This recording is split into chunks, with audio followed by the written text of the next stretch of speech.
প্রথমেই বলে রাখি, বাচ্চারা এবং বয়স্করা এই অডিও থেকে দূরে থাকাই ভালো। ধন্যবাদ। সূচনা। শীতের রাত, মাঘ মাস।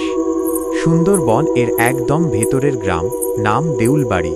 চারপাশে গড়ান, গেওয়া আর সুন্দরী গাছ। দিনের বেলাতেও যেখানে আলো ঠিকমতো ঢোকে না, সেখানে রাত মানেই একদম গিলে খাওয়া অন্ধকার।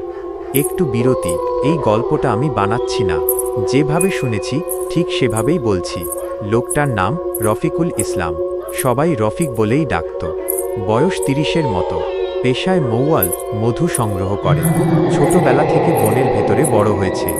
বাঘ দেখেছে, কুমির দেখেছে, ঝড় দেখেছে, কিন্তু যেটা সে সেই রাতে দেখেছিল, তারপর থেকে সে আর আগের মানুষ ছিল না। 2. অদ্ভুত শুরু। সেদিন সন্ধ্যায় রফিক আর তার 2 সঙ্গী, মতিন আর কালাম, নৌকা নিয়ে বনের ভেতরে ঢুকেছিল। লক্ষ্য ছিল পরদিন ভোরে চাক কাটা। নিয়ম মতো তারা একটা উঁচু স্থানে নৌকা বেঁধে আগুন জ্বালাল।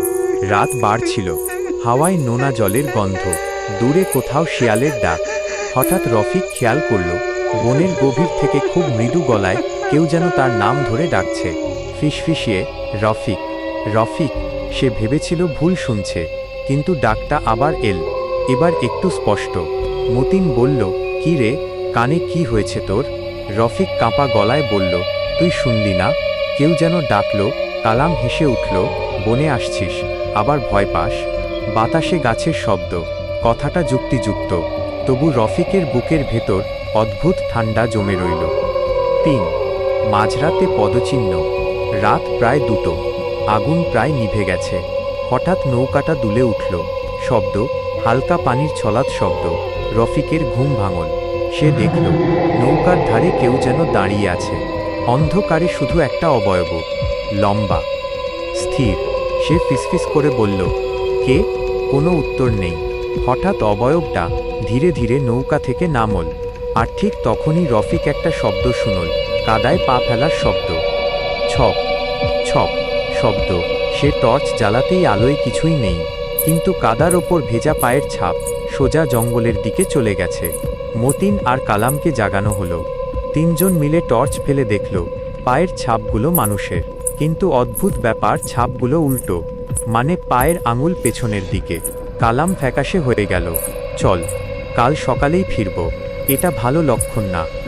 4. হারিয়ে যাওয়ার সময়। পরদিন ভোরে তারা চাক কাটতে বেরোল, কিন্তু অদ্ভুতভাবে রফিক বারবার পথ ভুলে যাচ্ছিল। হঠাৎ সে দেখল একটা পুরনো ভাঙা মন্দির, লতা পাতায় ঢাকা। দরজার সামনে সাদা কাপড় পরা একটা মেয়ে দাঁড়িয়ে। মেয়েটার মুখ দেখা যাচ্ছে না, চুলগুলো সামনের দিকে ঝুলে আছে। সে ধীরে ধীরে মাথা তুলল। রফিকের বুকের ভেতর রক্ত জমে গেল। ওটা মানুষের মুখ না, চোখ দুটো কোটর থেকে বেরিয়ে আসা, ঠোঁট ছিঁড়ে কান পর্যন্ত। আর সে হাসছে। মেয়েটা বলল, রফিক, এতদিন পর এলি। রফিক দৌড় দিল। পিছন থেকে সে শুনতে পেল খিলখিল হাসি, কিন্তু সেই হাসি মানুষের না, যেন শকুনের চিৎকারের মতো। 5. শেষ রাত। গ্রামে ফেরার পর থেকেই রফিক বদলে গেল। এক রাতে তার স্ত্রী হাসিনা নিজেও দেখল, দরজার ফাঁক দিয়ে সাদা কাপড়ের এক টুকরো যেন সরে গেল। ঘটনার 7 দিন পর মাঝরাতে রফিক হঠাৎ বিছানা ছেড়ে উঠল। চোখ খোলা, কিন্তু দৃষ্টি শূন্য। সে দরজা খুলে বাইরে চলে গেল। হাসিনা পেছনে পেছনে গেল। চাঁদের আলোয় উঠোনে দাঁড়িয়ে আছে সেই সাদা পোশাকের মেয়ে। সে ধীরে ধীরে রফিকের দিকে হাত বাড়াল। রফিক যেন সম্মোহিত, এগিয়ে গেল। হাসিনা চিৎকার করল, যাস না। ঠিক তখনই মেয়েটা মুখ তুলল। হাসিনা দেখল, ওটা মানুষের মুখ নয়।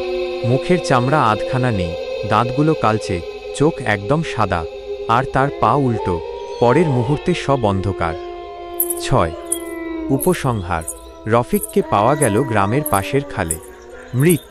শরীরে কোনো আঘাত নেই, কিন্তু মুখে এমন ভয়ের ছাপ, যেন মৃত্যুর আগে সে এমন কিছু দেখেছে যা মানুষের দেখার কথা নয়। আর কাদার ওপর ছিল এক জোড়া পায়ের ছাপ, উল্টো।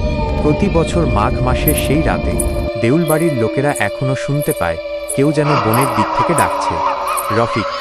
গলার স্বর নিচু করে, এখন তুমি যদি গভীর রাতে এই গল্পটা পড়ো বা শোনো, আর হঠাৎ জানালার বাইরে থেকে কেউ খুব আস্তে করে তোমার নাম ধরে ডাকে, তুমি কি নিশ্চিত সেটা বাতাস, নাকি কেউ তোমাকে মনে রেখেছে? শব্দ, ভুতুড়ে বাতাসের শব্দ এবং ফেড আউট। আমি কি এই গল্পটার জন্য কোনো থাম্বনেইল ইমেজ তৈরি